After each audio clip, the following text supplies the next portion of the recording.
On March 11th, 2011, it was a Friday afternoon, just a few hours before the weekend was to start. At about 2:46 p.m. local time, the earthquake began. My first reaction was fear. I had been in a couple of earthquakes before, but nothing even close to that magnitude. In fact, I had worked on the Haiti response to that problem, but of course, the Haiti earthquake was about 7.1. The earthquake that we experienced was about 9.0 on the same scale, which places it at about 100 times the power in Haiti. And the first notion that I had was the importance to just preserve life locally.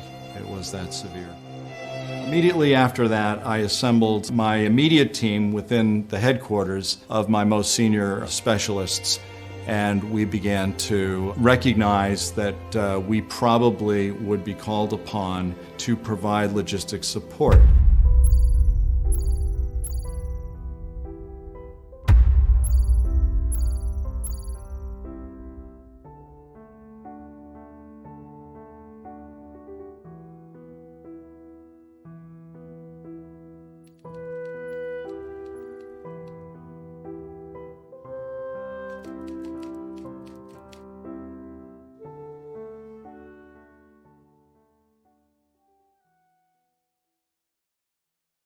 Japan requested American assistance to provide that request.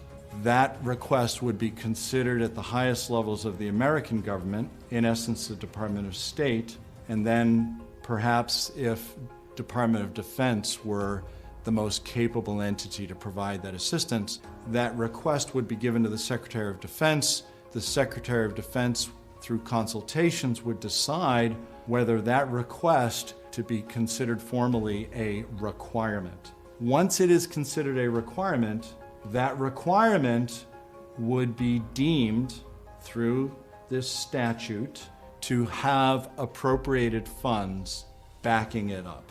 The problem was that the exigency of the situation required action that needed to be delivered very quickly, much more quickly than the requirements generation process allowed for. I received lots and lots of requests